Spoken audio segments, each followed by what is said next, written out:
Hi everyone, I'm Kat Radcliffe from the Ontario Wine Appellation Authority, and in this video, I'm going to show you how to submit your wine approval application online. We're going to start here at the VQA Services site. You can find a link to our secure site on our public website at vqaontario.ca up in the corner under Member Login. When you arrive at the VQA Services site, you can use your login ID or your email ID and unique security password to access our secure online platform.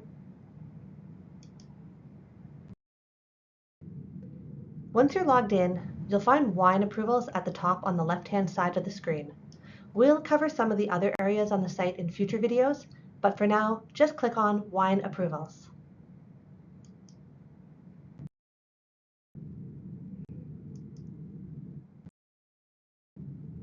This opens the wine approval system, and it looks like a big grid with a key for reading that grid located at the top of the screen. On the left, you'll see some special instructions that let you know a Continue button will appear to the left of the New Approval button if you have a partially completed new wine approval request. Click on that button to continue with your new approval application. In the center, you'll see an option to filter by application status, and below that, an option to search by wine ID if you're looking for an existing application. It looks like this.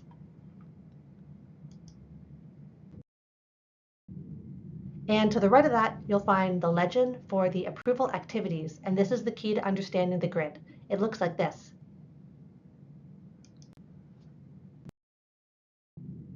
Okay, so back to the main screen. At the bottom of this grid, you're going to select the gray button that says New Approval. It looks like this.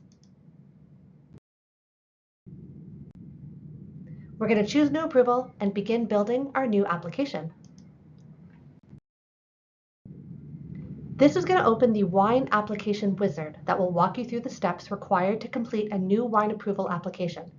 If it's your first application, you might want to take a few minutes to familiarize yourself with the different steps for the application.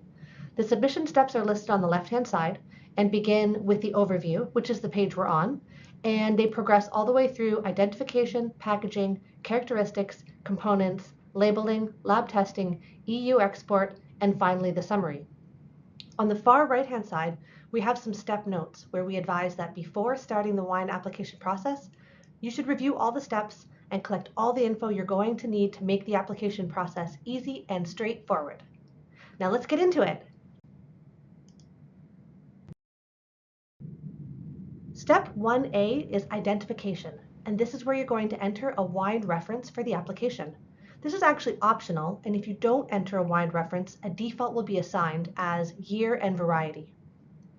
Here you're going to select the wine color. Your options are red, white, or rosé. You're going to select the sample type, and your options are finished bottle or ready to bottle. And then you have an option to add wine brandings. If you intend to market this wine under other brands, you can select those brands from a drop-down menu. If you haven't added any brands yet, you can do that by updating the Brands tab on your winery profile page. If you need help, give us a call at the office.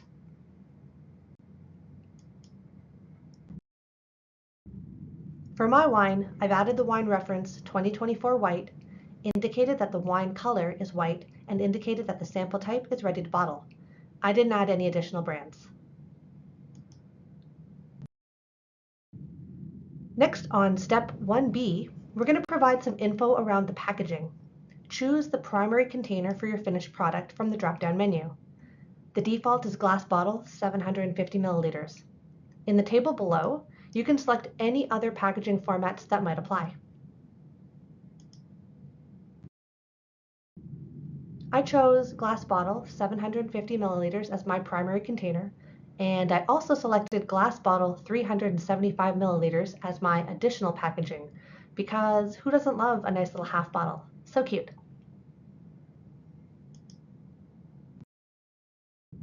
Next, we're on to step 2, the characteristics, and this is where you're going to tell us about the wine. You can choose table wine, sparkling wine, sweet wine, skin fermented white, effervescent, or other wine. Table, sparkling, and sweet, and other all have subcategories that you can select. For table wine and sparkling wine, a sub-selection is optional. For sweet wine and other wine, a sub-selection is required, so be sure to choose the appropriate sub-selection that matches your wine. This is where you can also tell us about other modifiers such as unfiltered or bottled with lees. If either of those descriptions apply to your wine, please make sure to select them at this stage.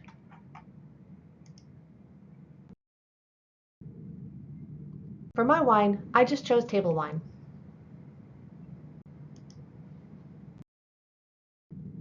Next, we're on step 3, components, and this is where you'll identify the various components used to produce your wine by adding entries in the appropriate tables below. The wine total liters should match your estimated total production volume for the wine. Before you begin, make sure you track down all of the wine approval IDs and wine transfer IDs or the bricks at harvest data that you're going to need for all components of your wine. The first tab, components, is the easiest. This is where you're going to select add raw component and you're going to input the vintage, variety, and quantity in liters plus the bricks value and appellation. Be sure to hit save. The second tab is for VQA approved liters. Use this tab when your new wine approval application includes a previously approved VQA wine. When you choose this tab, a drop-down menu will appear and you can select the wine ID of the approved wine and the number of liters you'll be using in the new application. This ensures the liters are not double counted.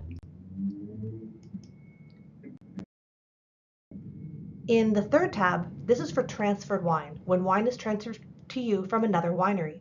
When you open this tab, you'll find another drop-down menu full of all of your eligible transfers.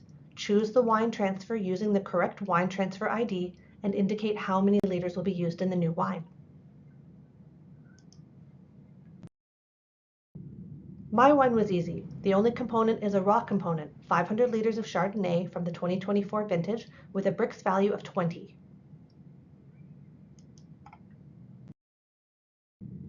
Now we're on to step 4, labeling, and this is where you're going to tell us what's going to appear on your label so that we can ensure label compliance. First, enter the declared alcohol, the appellation, and the vintage year. The sweetness level is optional.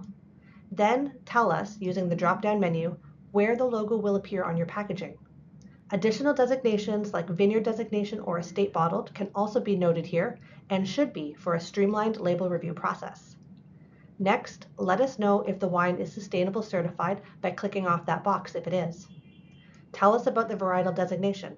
If the grape variety or varieties are going to appear on the label, click that little button and let us know if it's a single, dual, triple, or multi. If your wine qualifies as a proprietary name, let us know what the name will be.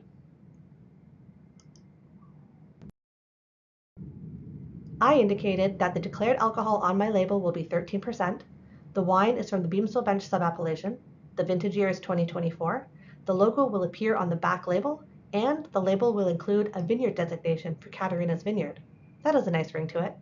I also indicated that the grape variety will appear on the label by selecting that box, and then single to show it's a single varietal wine.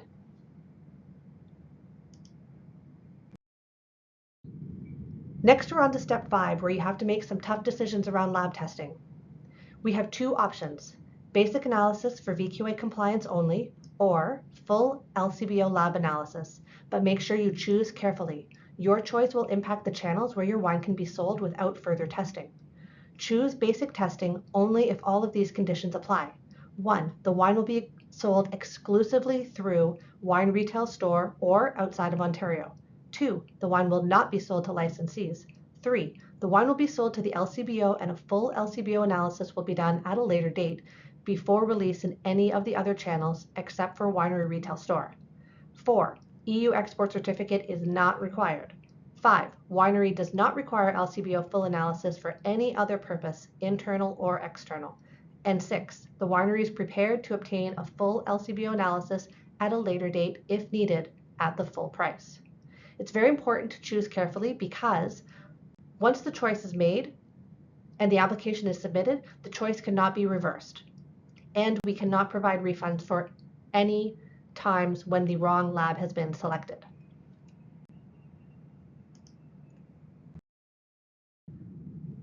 Now that we have the lab sorted out, we're on to step 6, EU export. If you plan to export your wine to the European Union, You need to make some selections here at step 6. If you don't plan to export your wine, you can skip this step. If you plan to export, an additional testing for total acidity is also required. You'll have to agree to have the wine tested for TA and indicate the number of forms needed. EU customs authorities require each and every wine shipment to be accompanied by an original, uniquely numbered VI1 form, so choose the correct number of forms. Additional forms can be easily requested at a later date if you need them.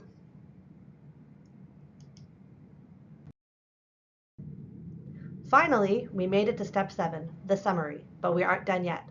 This is where you double check the details of your application. If you made a mistake, just go back to that step and correct it. Here we can review every piece of the application: the reference, vintage, appellation, designations, sample type, primary container, and other packaging, as well as the wine color, characteristics, declared alcohol, varietal labeling, location of the logo, brix at harvest, total liters, and lab testing required. If the data in the summary is complete, you can proceed with this application process by choosing Continue. This is the last step. As an authorized representative of the applicant winery, you certify that all the statements made in the application are true and the wine samples submitted have been produced entirely in accordance with all application and Ontario Wine Appellation Authority rules. Go ahead and choose Agree, enter your name, enter your phone number, and choose Submit this application.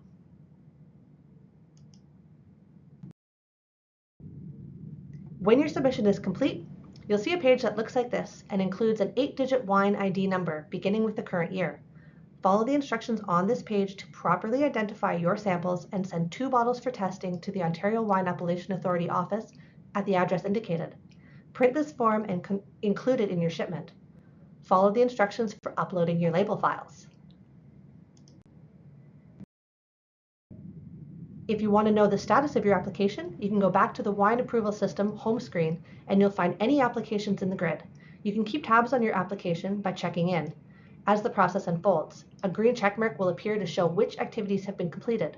But please note that the wine is not approved for sale until all 3 activities have green checkmarks and a green checkmark appears under overall status. Be sure to expedite your application by sending your samples promptly, uploading your labels, and paying for your application online. That's it for how to submit your VQA wine application. As always, if you have any questions, please don't hesitate to call our office or send us an email. Thanks for watching.